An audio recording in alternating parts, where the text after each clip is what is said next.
All praises, all praises, all praises to the heavenly, holy, almighty creator of infinity, eternity, the universe, and all there is. This is Revelations.Unveiled. Detroit. Hello, family. We are back together again, and I am here in the humblest fashion, proudly to be before you to make presentation.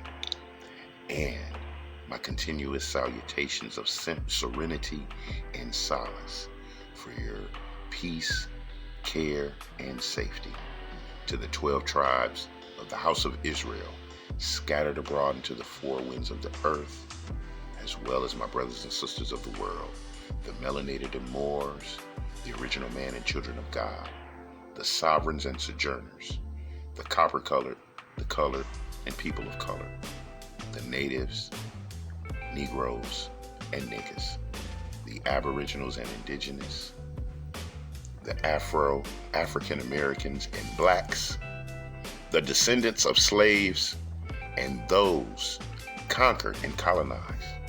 Oh yes, and as we convene and converge in the Revelations.Unveiled. Detroit den, we are once again, family, here to extend and expand that of our spiritual, mental, and intellectual understandings as we now, those of us who understand, recognize, and acknowledge that we are the children of the covenant. We are the people of the book.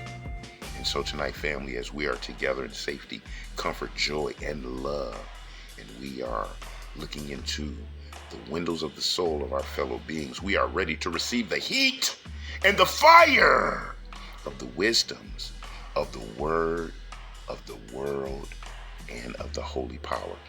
And tonight, family, we will be examining the term anti-Semitism and its definition per the Office of International Religious Freedom of the United States Department of State. And so, family, as we go through this document, we are going to have commentary, review, and reflection so we can determine the actual definition of the so-called term anti-Semitism. And we began.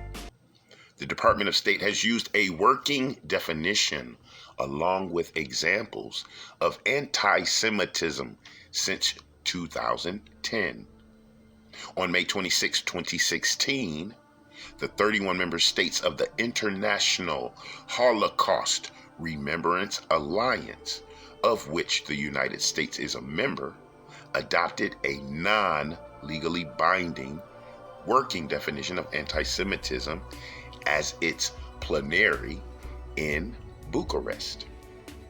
This definition is consistent with and builds upon the information obtained in the 2010 State Department definition.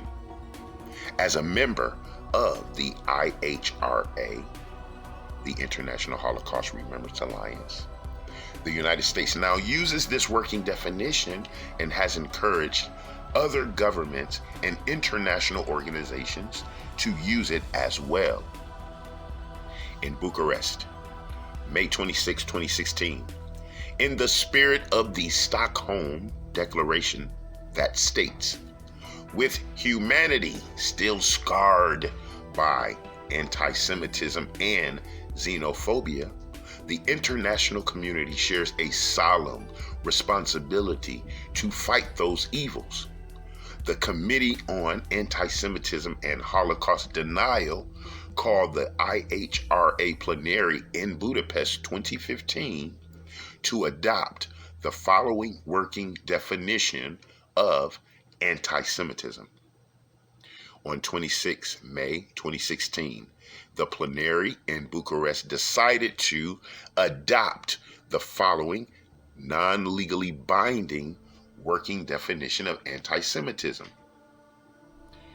Anti-Semitism is a certain perception of Jews which may be expressed as hatred toward Jews.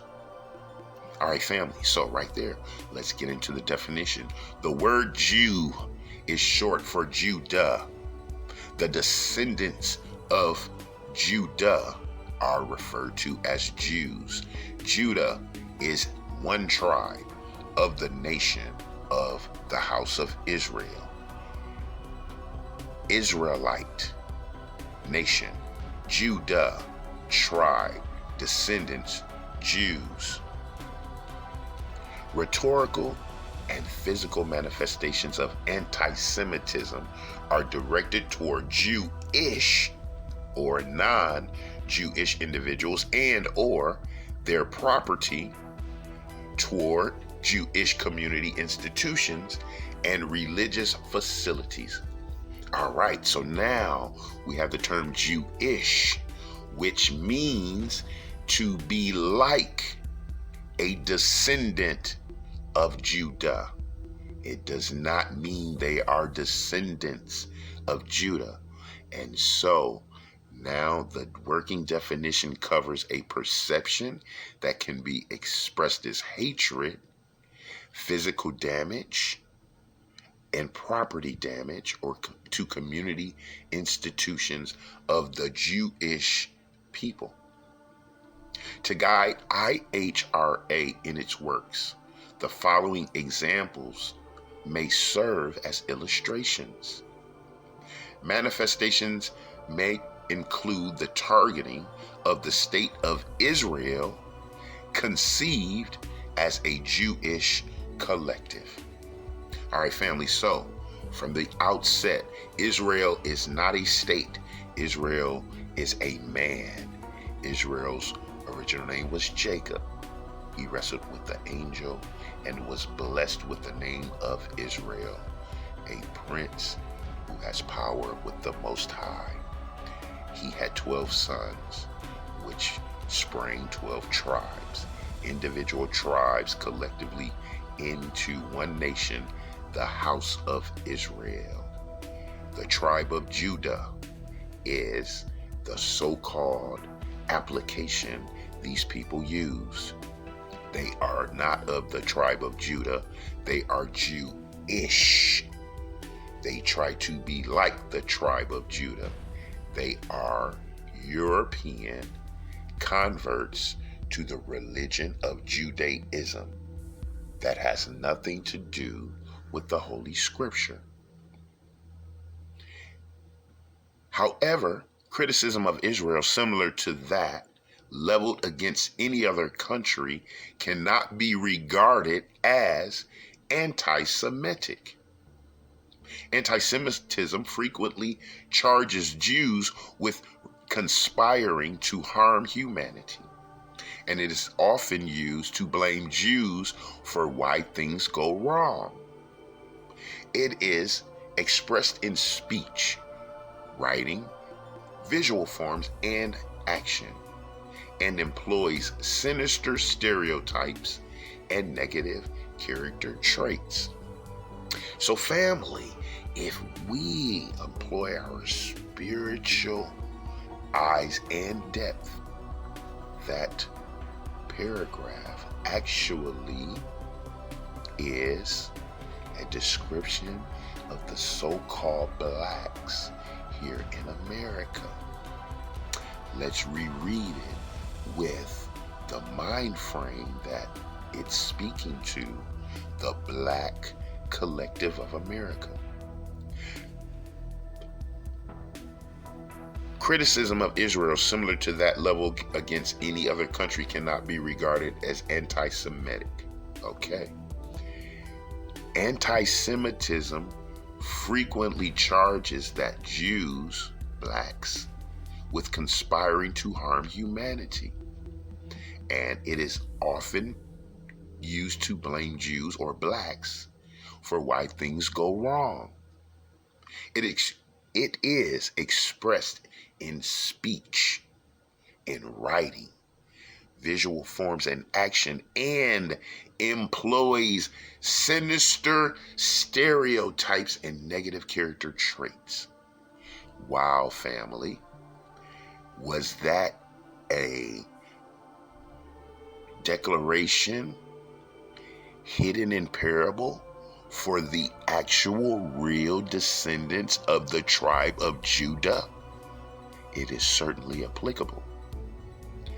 Contemporary examples of anti-Semitism in public life, the media, schools, the workplace, and in the religious sphere could take into account the overall context, include, but are not limited to, calling for, aiding, or justifying the killing or harming of Jews in the name of a radical ideology or an extremist view of religion.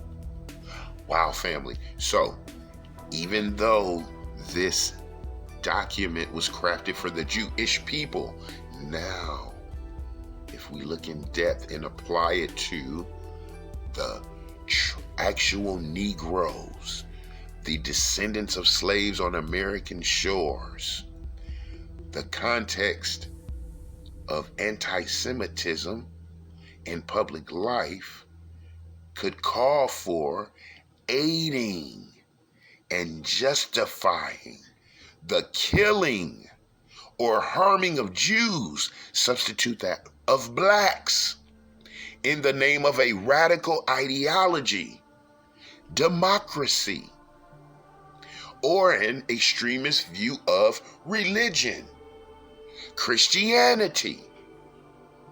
Wow. Next point, making mendacious, dehumanizing, demonizing, or stereotypical allegations about Jews as such, or the power of Jews as a collective, such as, especially but not exclusively, the myth about a world Jewish conspiracy or of Jews controlling the media, the economy, government, or other societal institutions.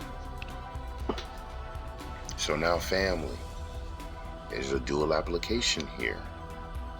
Making mendacious, dehumanizing, demonizing, or stereotypical allegations against Jews or blacks as such, or the power of Jews as a collective. Now, the blacks here in America have no collective power. They are a splintered and fractured people of varying ideologies, philosophies, political factions, and beliefs. However, the world recognizes that when we do unify under cause or action, we are a threatening force as a collective. On the other side, the Jewish people, whose real biblical name is Amalek, or the Ashkenazi, they have a political force which is unmatched, which is unfettered, which cannot be denied. They have the political, financial forces to dictate and control political policy within various governments globally. It is no lie. It is no false accusation. It is no slander. It is no libel. If you do research and look at the heads, the owners, the chairmen, or the majority profiteers of companies, of media, of industries, of the economy, at the higher echelons of government and other societal institutions, these Amalekite, Ashkenaz, Jewish people are there at the forefront, controlling those strings of those industries, accusing Jews as a people of being responsible for real or imagined wrongdoing committed by a single Jewish person or group, or even for acts committed by non-Jews. That is a statement for the so-called Negro, the black, the Afro, the African American in America, being accused as a people for real or imagined wrongdoings committed by a single so-called black person or a group, and even acts committed not by black people. This is a document of duality of the spirit and of the mind that can reach those inner depths of understanding. Denying the fact, scope, mechanism, as for example gas chambers, or intentionally of the genocide of the Jewish people at the hands of the National Socialist Germany and of its supporters and accomplices during World War II, the Holocaust. So family, being anti-Semitic is if you express opposition to what occurred to the Jewish people during the years of World War II. If you deny the Holocaust, if you provide evidence that contradicts or is in opposition to, you are anti-Semitic. This event of the Holocaust cannot be denied. It cannot be researched against. The supporters of it and the instigators of it, the echelons of higher order in Germany, are to be blamed, are to be demonized, are to be captured, jailed, and or killed. That is a non-negotiable item. So family, we must now actually dwell into the portions of that act, the acts of World War II. Now we must put on the examination of the Holocaust so we can determine which way it actually went through the propaganda given to us throughout the history, or could there be an alternate tale, as is always found out in the commissions of war? Accusing the Jewish people as a whole, or Israel as a state, of inventing or exaggerating the Holocaust. So, if you converse with a Jewish person and begin to question the inner details of the Holocaust, and that Jewish person becomes or grows into an offense, even amongst the general dialogue, you can be labeled anti-Semitic.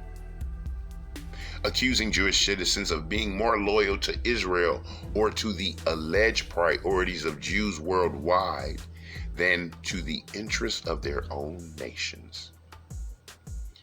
Is that an accusation?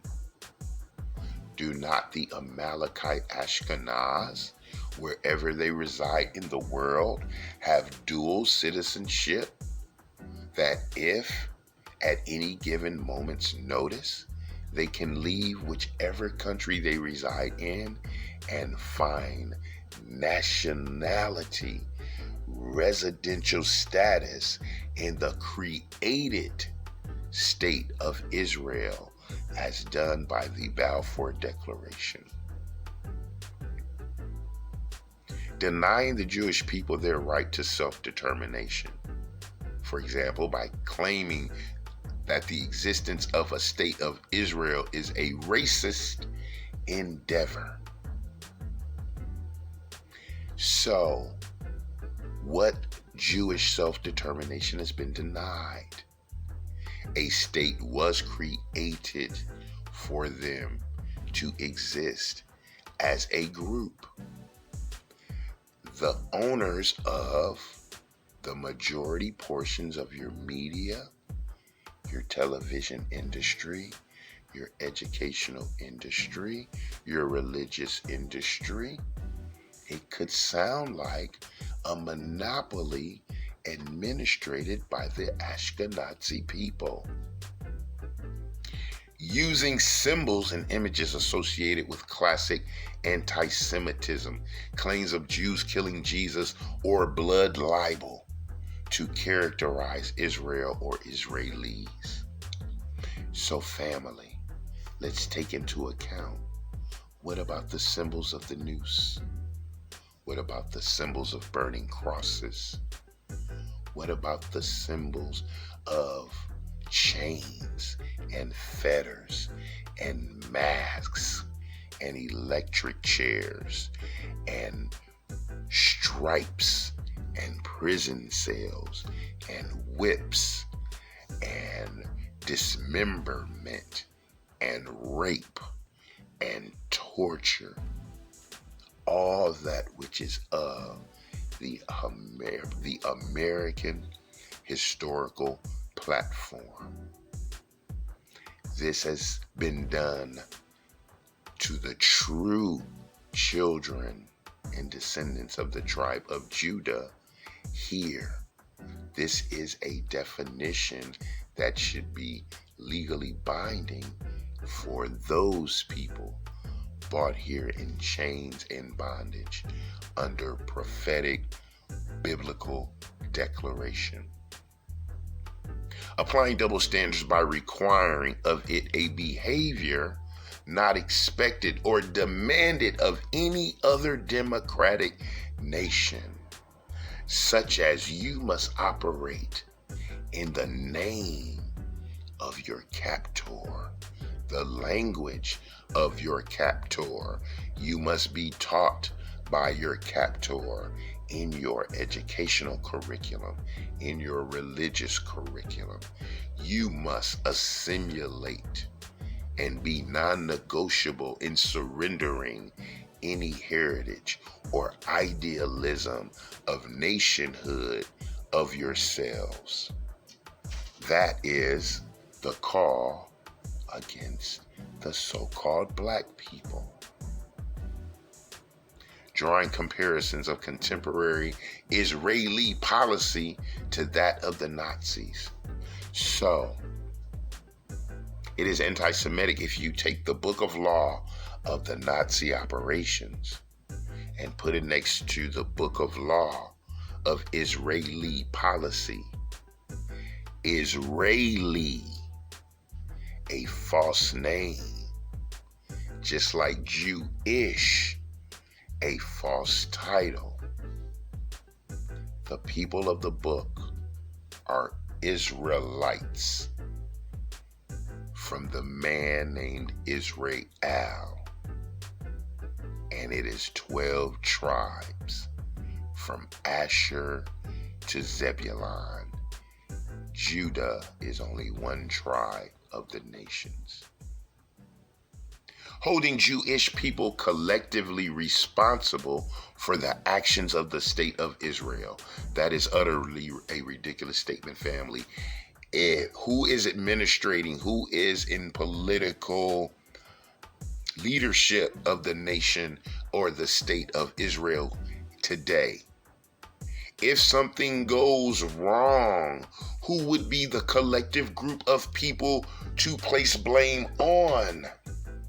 So, if a Jewish person is living in China and the Jewish people in the state of Israel want to bomb all people surrounding them, do we hold the Jew in China responsible? Of course not. But does the Jew in China have any empathy or sympathy for non-Jews, the ones he lives amongst, as the state of Israel commits heinous crimes against humanity? Anti-Semitic acts are criminal when they are so defined by law. For example, denial of the Holocaust or distribution of anti-Semitic materials in some countries. So family, listen to the wickedness as we examine and understand and we assess. Is there a denial of the global slave trade that has taken place over the last half millennium? Are the effects, are the fruits of that global slave trade denied, brushed aside, told to be forgotten? Yes. However, the Ashkenazi, Amalekite Jewish people want to make it a crime if you deny the Holocaust event that occurred during the years of World War II. Criminal acts are anti-Semitic. When the targets of the attacks, whether they are people or property, such as buildings, schools, places of worship, and cemeteries, are selected because they are or are perceived to be Jewish or linked to Jews.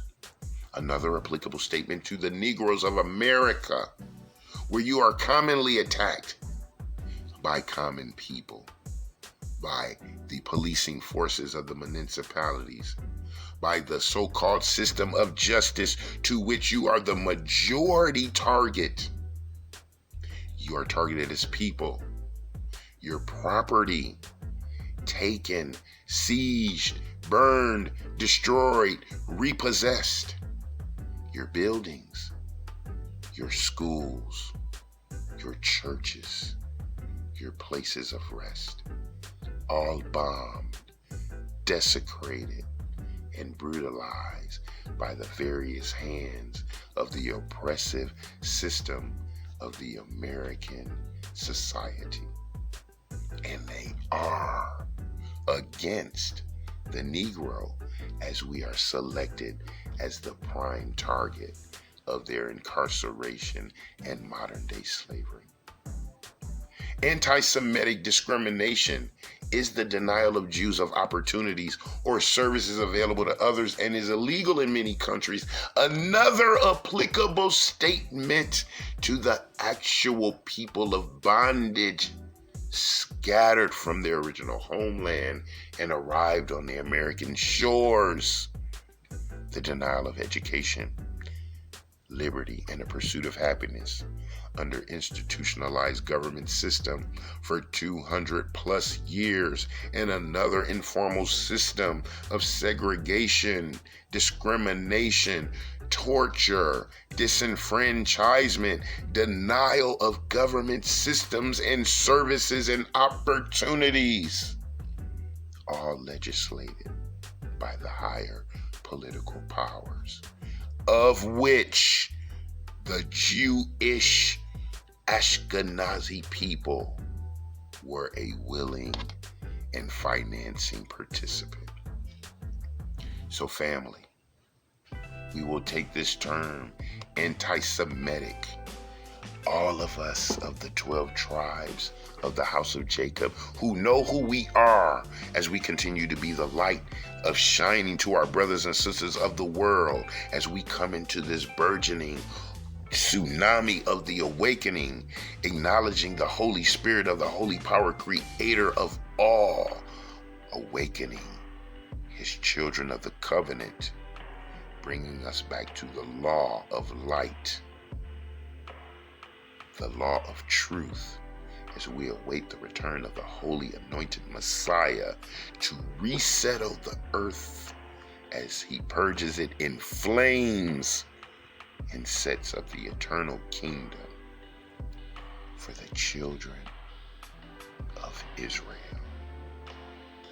Defining anti-Semitism as by the Office of International Religious Freedom, a definition for the blacks, so-called Negro, and African Americans here of the United States.